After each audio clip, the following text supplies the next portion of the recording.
really talking about?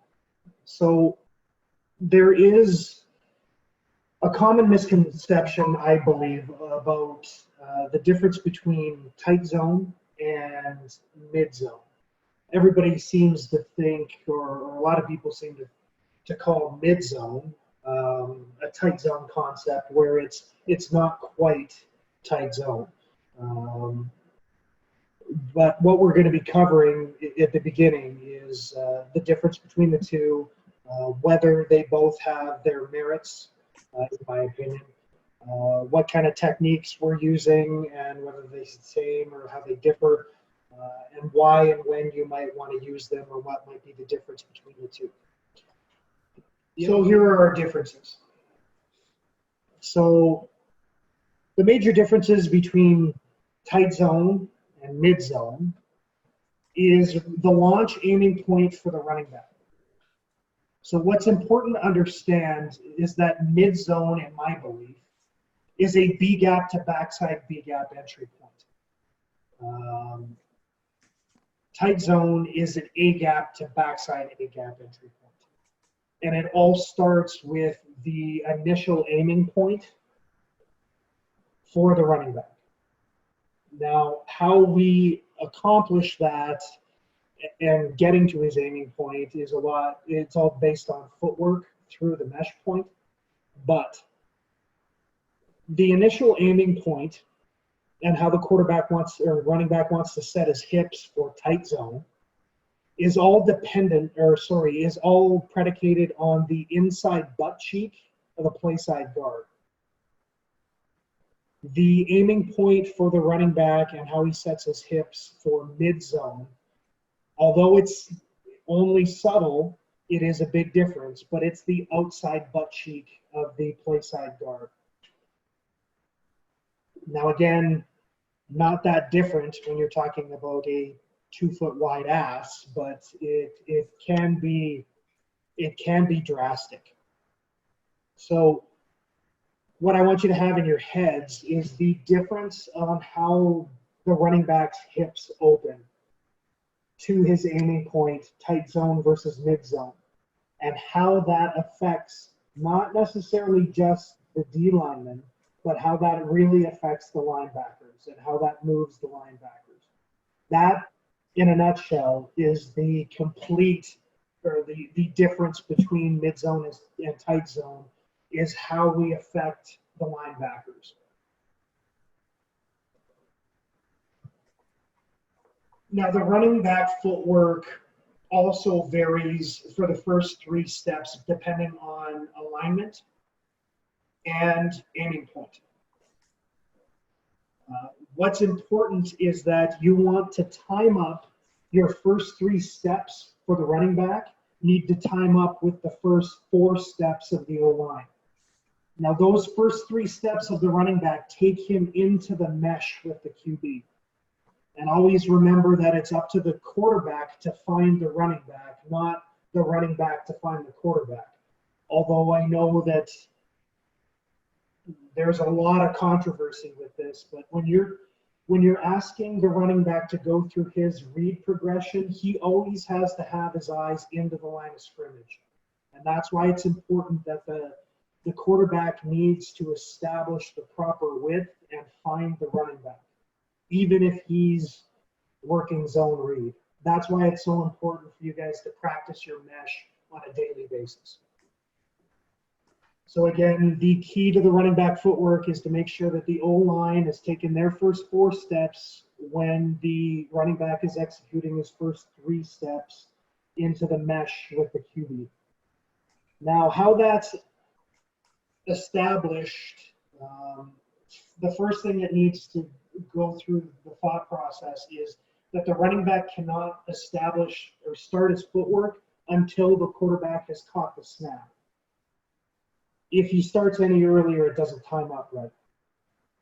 So that's the first thing that we need to talk about and execute. The other important things are that the O-line stays the same except for the center. And that's the difference between tight zone and mid zone.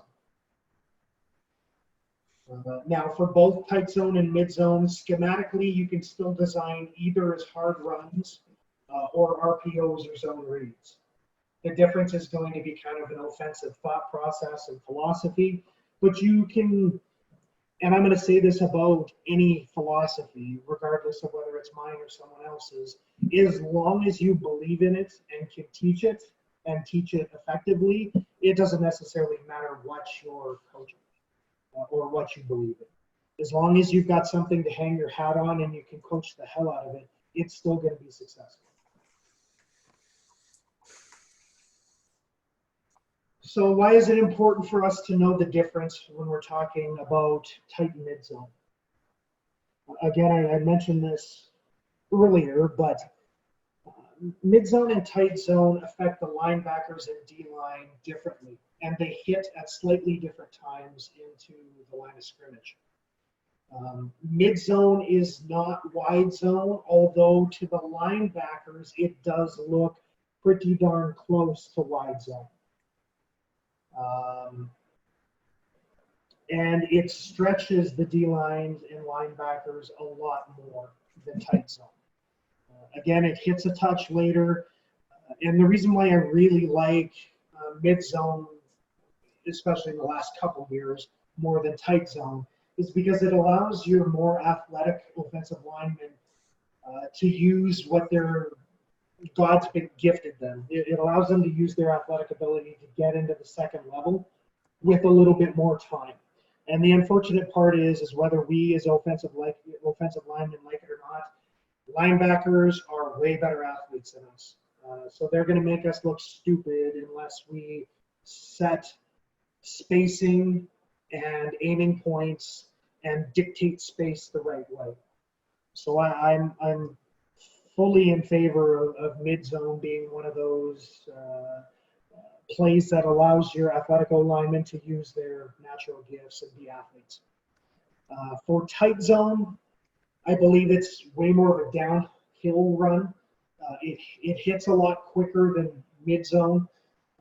And I believe it's, in my opinion, it's designed for more road grading inside offensive linemen. So your inside three, your center, guard, and tackle, or center and both guards, if you've got three road graders in there that can just beat the tar out of people, you don't necessarily need to worry about going into kind of a mid-zone concept because you've got three war daddies that can just beat the hell out of the people in front of them. If you've got guys that aren't necessarily that, then mid-zone might be something that's a little more user-friendly from an athletic standpoint. But again, it's all thought process. Now, do both of these schemes have merit? I believe they both bring their own upside to a run scheme. And again, neither is wrong if you believe in it and can coach it. I believe tight zone is better for quicker hitting, hard downhill runs for your 2 to 4 yard down and distances. You know, if you want to convert to first down, then we're going to go right at them and try to hit it early and just move the sticks. I have seen on film, and I'm a full believer that tight zone really brings your linebackers downhill because of the aiming point of the back. It's not quite as wide, and really his hips are more downhill than angled as if it was wide zone. So for the linebackers, it freezes them in place and brings them downhill. So again, for your road grading inside three, that's great. It freezes those guys. It allows you to beat the tar out of a nose guard on a double team and work vertically to the first spot linebackers in the box and really get a hat on a hat early. Schematically, tight zone, as I briefly just talked about, it commits the center on a double, in my opinion. It commits the center on a double team with versus a 4 down front. It commits them to the backside 2-eye, where we always want to double team the nose at the point of attack to create, again, vertical run lanes. That's another one of those reasons why tight zone hits quicker is because that tight zone or that double team on a nose guard is difficult to maintain for long periods. So that's another reason why it's got to hit a little bit quicker. That double team creates a larger A gap, creating a quicker cutback for the back if need be. And again, it's a great play for road grading inside 3.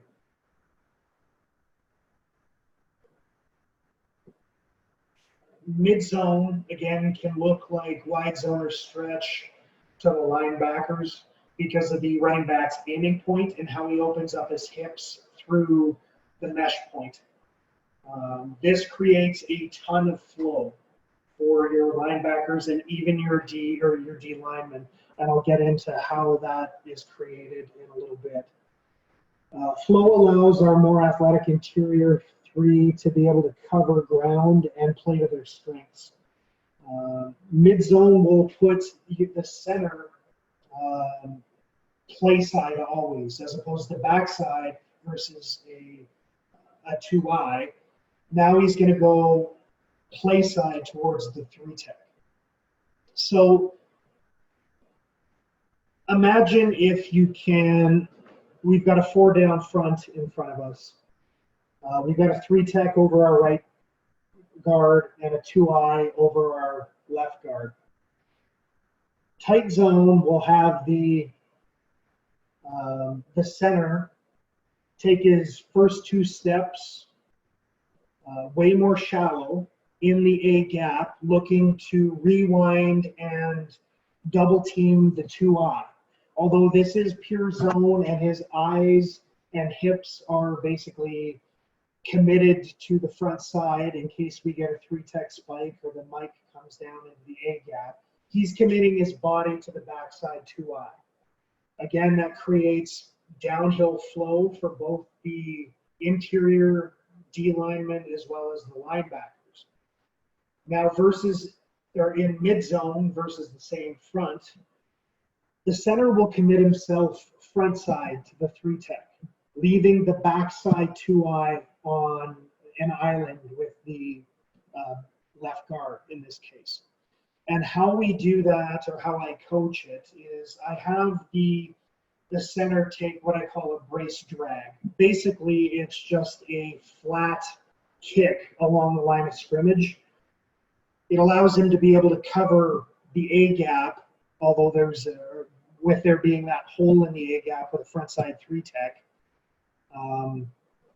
and work to either push climb, double team, or just to push or rewind onto the 2-eye and get vertical onto the mic. But what we know about defenses, if they're playing it honest and not run stunting, the vast majority of defenses are gap cancellation type defenses. So if we're concentrating or just focusing on what we know about the 2-eye, and if he's backside A gap responsible, if the center brace drags and leaves the backside A gap, that creates a massive lane for the backside 2-eye to flow through. Now also, D linemen won't just be gap conscious, they're also going to read hat read. So again, as the center leaves, that 2-eye is going to want to fill that gap naturally, just in case something comes in to fill it. And he's also got to be gap conscious. So the more that we extend the A gap, the more that the backside 2-eye's technique for filling that gap works against him when we're running mid zone, because he gets in a hurry and tries to fill that gap aggressively, which allows the techniques of the backside guard to drive him through the A gap into the front side B gap, because the momentum of the defensive lineman is already taking him there. Now, the reason why that's so important, and we cover this in a little bit, but 94 to 96% of tight zone or inside zone or mid zone runs cut back behind the backside guard into the backside B gap.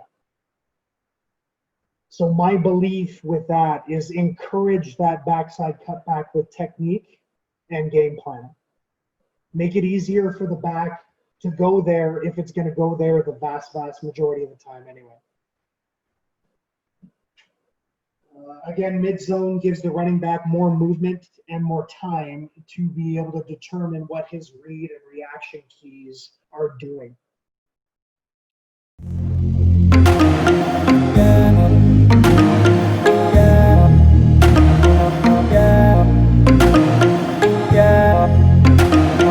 Yeah.